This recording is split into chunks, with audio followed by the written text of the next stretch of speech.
Everything that we experience in this life works together for our happiness. That somehow, no matter what it is that we're going through, somehow equates us being happy in the end. Like a lot of people who struggle with same-gender attraction, I was a very sensitive kid. I was more in tune with the arts and more socially feminine kinds of things.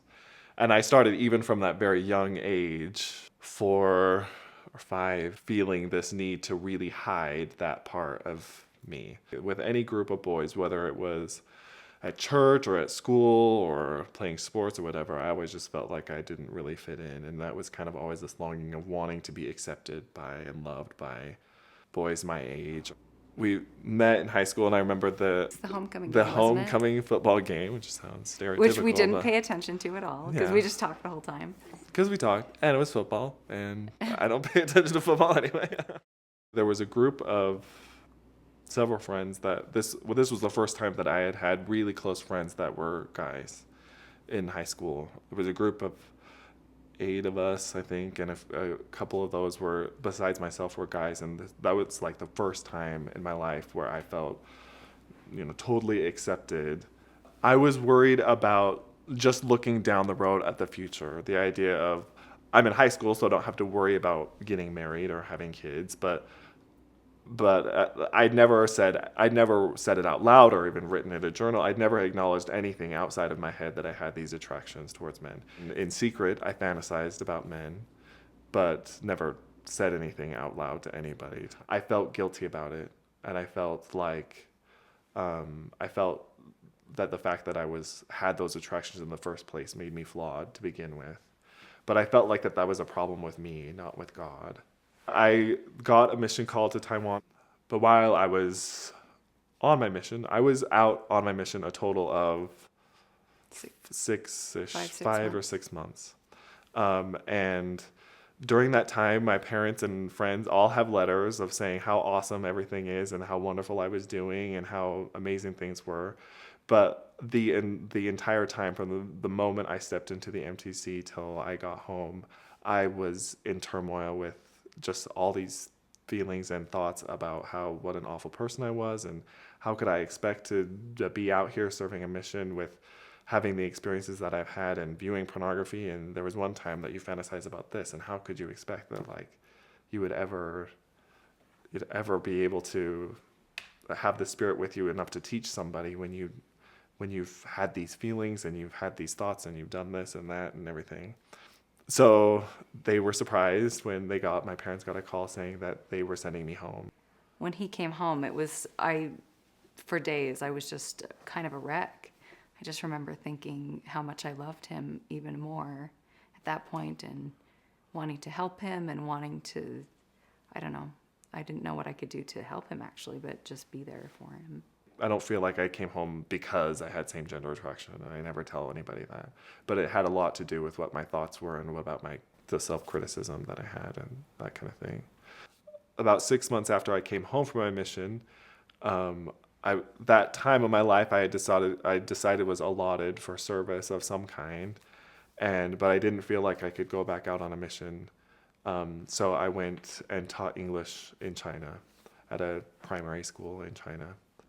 Between the time that I came home from my mission to when I went to China, we had kissed once before Once that. or twice. I really liked her a lot, and at this point I'd known her for a long time and I loved her, but feeling this really strong desire and this anticipation that when I kiss her that it will be something that, hoping that I would feel like this, I want to kiss her again and again kind of thing. And it didn't. The first time that we kissed, it was, and I think that was why it wasn't a great experience for me, because it didn't just erase every feeling of same-gender attraction that I had. A couple months or a month or so before I came home from China, it was the first time that I wrote down in a journal that I had same-gender attraction. I remember writing in my journal that night and being like shaking while I was writing, like scared to like let this out of my head and onto paper. And I still was not to a point where I could say the words out loud, not really even knowing what words to say out loud. I just gave my parents the journal entry and had them read it.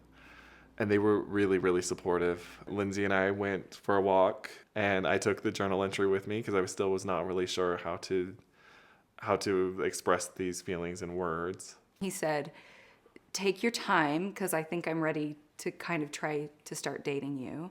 And this is what I'm dealing with. Can you deal with that? And so I went home, and he said, talk to your family about it. I want you to feel free to tell them about it. And I did. I called my sister, and I remember feeling so much strength from my family at that point in time, and them just coming all together, not judging him one bit, saying, well, he's trying, isn't he?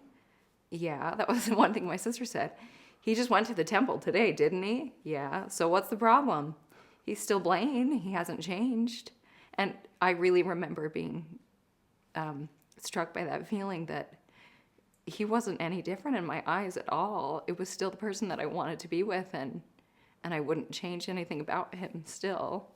So after a few days, we went for a walk again, and I told him that I could do it, and that my family was behind me, supporting me and him, and that I felt very strongly that God was supporting us as well. I was grateful because I was having those moments of, when we were making out or something, where I felt like I could maybe do more than this, and enjoying it and that kind of thing, but still occasionally have it being something that wasn't, just feeling like something was missing. And so I just felt like at this crossroads of, I have to learn to be comfortable with something.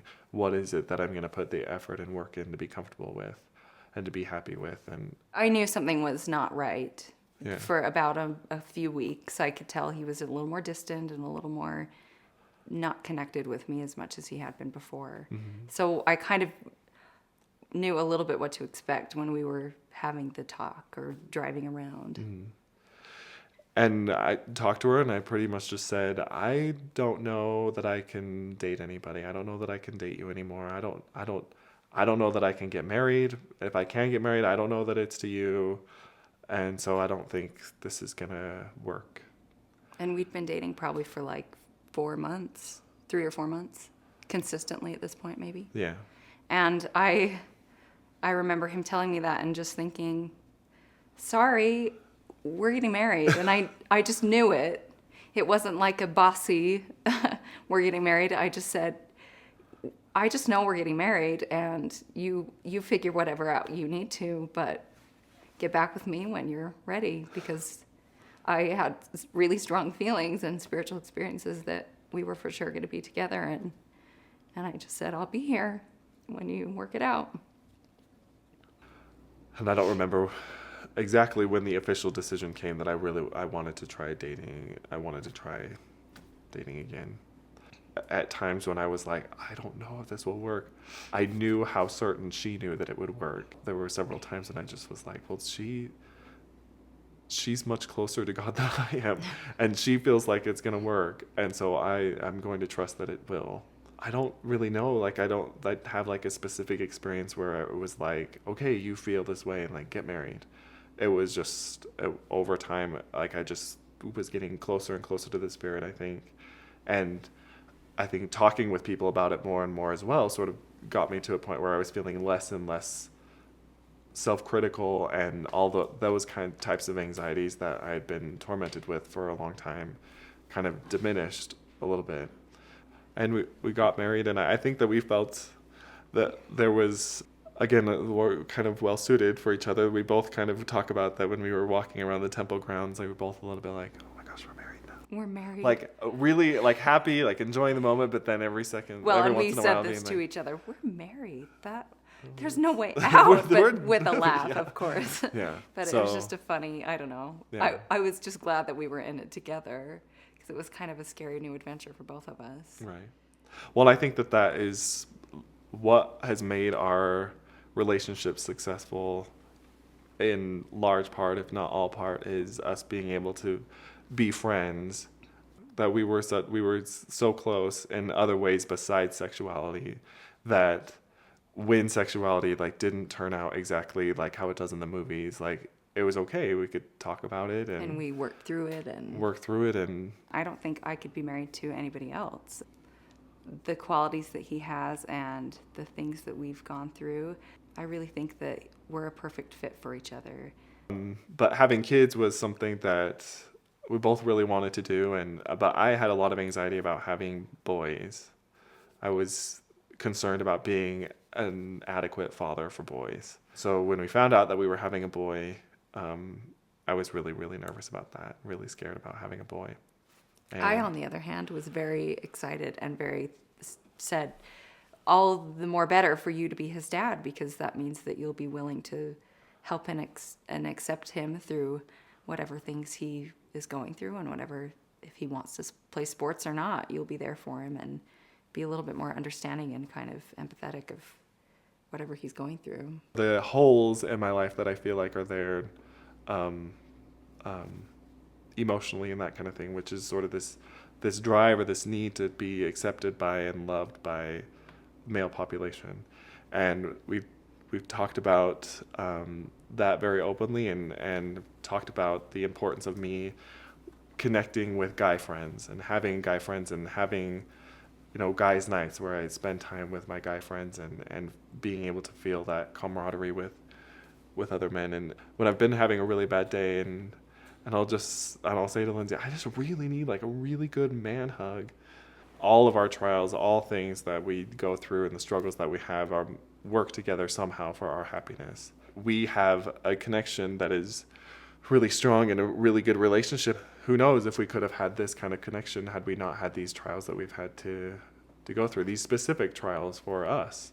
For me, this whole experience has really taught me and reinforced to me that I am a child of God, and that he loves me and loves Blaine, and that he has a specific plan for me, that he knows whatever trials I experience, whether it's with Blaine or with anything else, that they are for my good, to teach me to become a better person and to help me grow and become more like him. The defining characteristic of God is that he has all happiness. He has the fullness of joy and happiness. And so I think that his goal in everything that he does is to provide for our happiness somehow. And same-gender attraction is fits right in with that. I think it's part of me becoming like him.